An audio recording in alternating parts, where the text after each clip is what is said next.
Hi, this is Joe again with another review. For the sake of this video, we'll be discussing the 2011 film Captain America: The First Avenger, starring Chris Evans in the title character as Captain America. Of course, this was really the first film and will eventually be titled the Marvel Comics Universe, or the MCU for short.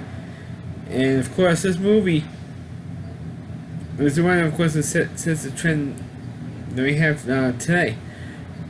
But of course, but unfortunately, there were other Marvel Comics movies that came out before then. Those will all be, of course, the Sam Raimi Spider-Man films, starring Tobey Maguire Spider-Man, and of course, even before then, you even had the X-Men movies, the Bryan Singer X-Men films that they came out starting in 2000, and also you also had the Daredevil movie came out in 2003. As well as the Hulk movie came out the same year, which I previously reviewed, in 2003 Hulk film.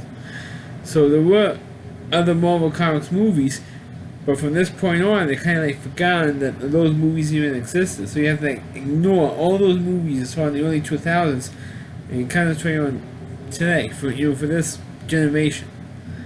Like I said, this movie stars Chris Evans as Steve Rogers, who was a small, skinny, asthmatic character who couldn't get into the army because of his health conditions. So it was too weak, too skinny, too small, and he gets recruited by this German scientist who is now working for the American military. He gets recruited by this German scientist, to take this formula to become a super soldier, which he eventually does take.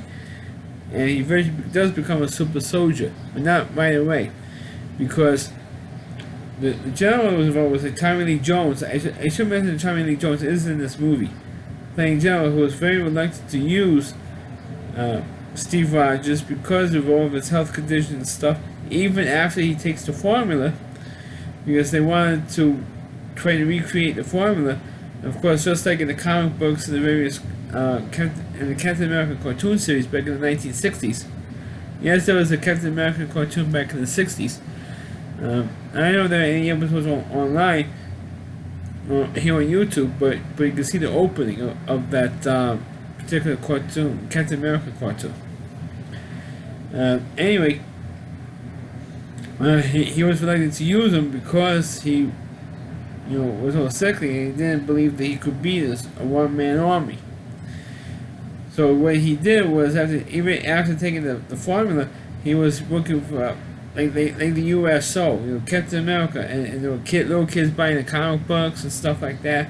He was touring with the USO, and he was trying to make speeches. And of course, the army's actual physical soldiers says, "Hey, we don't want you. We're gonna look at the dancing girls." So even at that time, there were like a whole bunch of horn dogs that were in the military, and then eventually they had this particular group of soldiers who were killed trying to fight this particular group of Germans, who was run by the Red Skull, which you eventually find out later. Her name was like Schmidt originally, or Major Schmidt, who of course eventually is the Red Skull, which is the main adversary against Captain America. So you see him, and of course you have various fight sequences, various action scenes throughout pretty much the rest of this film, until of course eventually Captain America does beat him at the end of the film. But what you don't see, what I should mention, is that about 98% of this movie is in flashbacks, because the very opening sequence takes place in Norway, and they find this secret lab that the Germans used to run during World War II, and they eventually find Captain America's shield, the famous red, white, and blue shield with the star in the middle. And of course, and then the rest of the movie, you find out how Captain America got to be there. Then you find out that he was actually revived and was asleep for like 70 years, which is ridiculous. And then find out that Captain America was in a shield in 2011, in modern day 2011, his shield hideout was near Times Square, New York City. So Captain America, so Steve Rogers, he breaks out of there, is running around in Times Square, and then eventually gets tracked down by Nick Fury, who was played by Sam Jackson in the films. Even though in the comic books, he was actually a white guy. And another thing that I don't like about modern comic book movies is that they replace white characters with black actors. Well, what was originally a white character with a black actor to give him more color in the film. Oh, because all the comic books were racist, they don't have any black characters. So they replaced what used to be a white character with a black actor, like they did with the Daredevil, Michael Clark Duncan playing the Kingpin in that film. Anyway, and that's pretty much how the movie ends. But with Captain America getting captured by S.H.I.E.L.D. at the end of the film, and at the end of the movie it says that look for Captain America and the Avengers, which I think was like the next movie in that series, making a movie with the Avengers. And of course there were two other films in the Captain America movie series. One was called Winter Soldier, and another one called Captain America Civil War, where all the Marvel comic superheroes were like fighting against each other. I have not seen those two movies yet. I'm planning to see them, and eventually, maybe sometime down the line, I'll do reviews on them, so they get to see them. I have them on DVR, but I haven't physically watched them yet. But eventually I'm going to do it. But as for now, for this film, I didn't think it was that bad of a film. I mean, it's the first movie in the series, so of course you have to take everything with a grain of salt. But at least it shows Steve Rogers actually physically going through that procedure.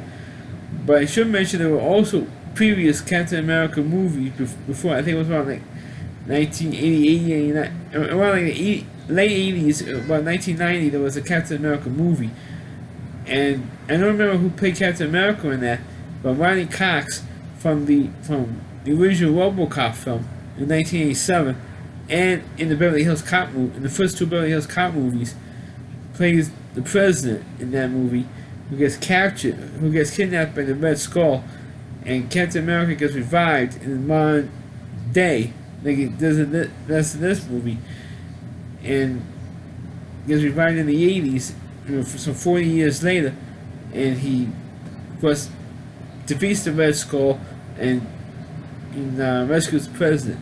So that was that TV movie. So the other versions of Captain America before, like I said, it was one cartoon series back in the 1960s, but unfortunately there was never another one after that. Even though Captain America has made appearances in the Marvel Comics cartoon universe. He was in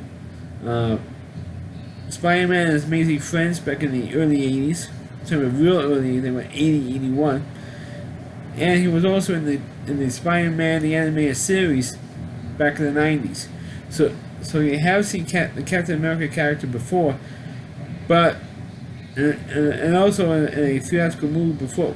I think there was originally I'm not sure if it was the movie they mentioned before with Ronnie Cox in it. I don't remember if it was a TV movie or not, but I do remember seeing that a couple of times on television.